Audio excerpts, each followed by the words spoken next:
What's the key to success? Well, founder of the Global Success Summit, Greg Secker, aims to give you the answers at this year's summit in Johannesburg. That's this weekend. He joins me now in studio, along with one of the speakers, wealth psychology expert, Andrew Barsa. Gents, thanks very much for coming in. And Greg, the speakers at the summit, quite diverse. They include Apple co-founder Steve Wozniak. We have motivational speaker and author John DeMartini. Of course, we have Andrew. And we also have Jordan Belfort and Francois Pienaar. How do you arrive at this mix of speakers? Well, it's quite an eclectic mix, isn't it? And the real idea is, how do we make sure that we provide something for everyone? You know, for some people, they define success in terms of their financial wealth. For other people, it's how rounded they are, how good a parent they are, or how balanced their life is. And so we found, particularly with the South African audience, spirituality in this country seems to be more important than others. So somebody like Dr. John DeMartini, we had him speak at the Success Summit when we launched here in South Africa last year, and he was incredible. I mean, the connection he has with the audience. Now he moves his message from really raw spirituality to becoming wealthy, for example, and how he kind of bridges the two together is quite inspirational. So, you know, he's very important to have on board. And then somebody like that sort of, you know, guy done bad to sort of using the same tools and strategies to do really well, such as the Jordan Belfort, who is pretty much top of the box offices around the world now with the Wolf of Wall Street. You know, really we're giving his insights as to how he motivated a team of 1,000 salespeople to build arguably one of America's largest brokerages. You know, and how you as a business owner, say in Johannesburg, can use the same tools to become a decent, you know, all-star salesperson. We're going to get back to Jordan Belfort in just a moment. Andrew, first of all, something that Greg said was he found South Africans more spiritual. Any reason for that? Yeah, I think a lot of people in South Africa aspire to moving forward. I think it's really important for that. It comes from a background of, you know, great leadership, and it's allowed, you know, the country to liberate and move forward. And I think that's really important for South Africans. Do you think, Greg, that people are coming to the summit hoping to get rich quick? So learning how to make money, because you're actually punting it as really about life balance. So it's about health, wealth, entrepreneurship and contribution, which I presume is philanthropy. Yes. Yeah, I think everybody wants to get rich quick. I don't know of anybody who doesn't, but nobody likes that title or label. I think it's important, though, that, you know, as a promoter, which I am in this instance, we've got a responsibility to ensure that the message is balanced, and most importantly, to make sure that there are decent content speakers. There are a good balance of content speakers, and not just people, you know, selling their products and programs, which of course you do have business opportunities there as well. But we wanted to make sure that there was quite a hardcore of people that are well respected in South Africa. So taking someone like a Francois Pienaar, who lives on to be, you know, an icon in this country for success, for pushing beyond the traditional boundaries of belief and leading his team forward. And I think, you know, whenever his message comes out, you know, I think for the South African audience, they can really associate with him. Well, if you're looking at positive role models, though, Andrew, would you use Jordan Belfort as a positive role model? Because I think many of our viewers might have seen The Wolf of Wall Street, and very entertaining, but not all of it above board.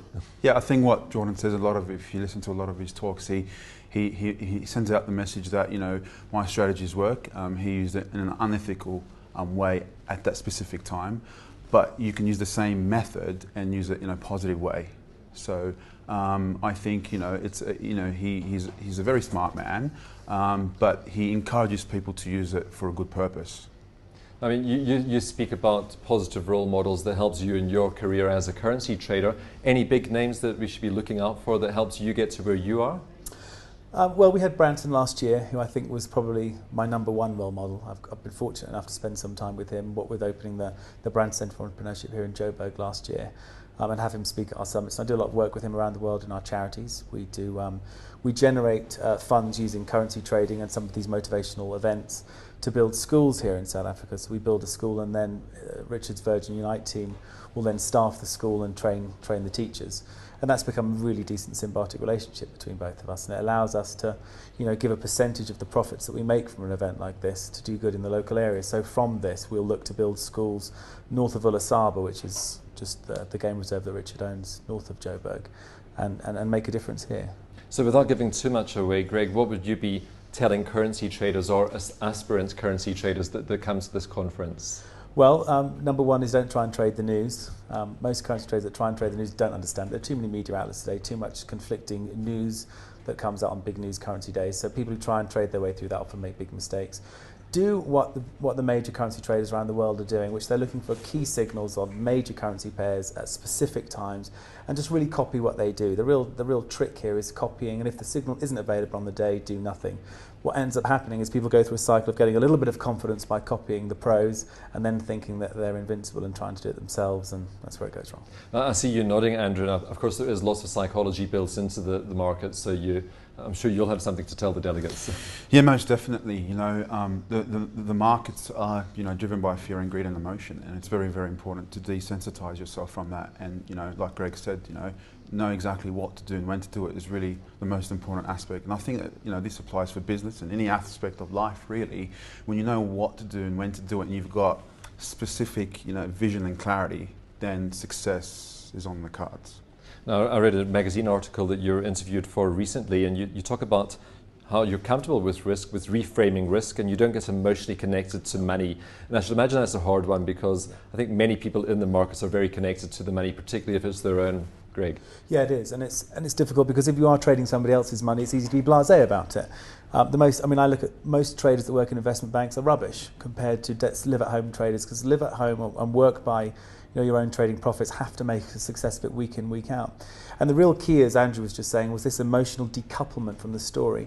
Most traders are literally bashing the markets, trying to guess what the euro is going to do next, or trying to guess what the rand's going to do next, and getting it all wrong.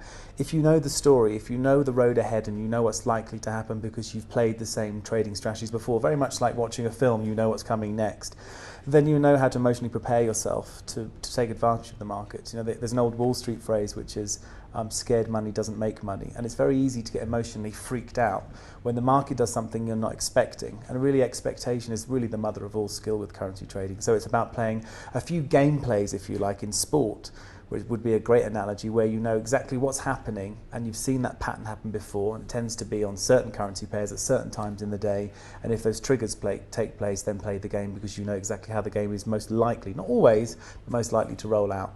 Otherwise, you're playing outside of a story and it's always a surprise, and most people say, well, they like a surprise, but really the truth is they only like a surprise that they like.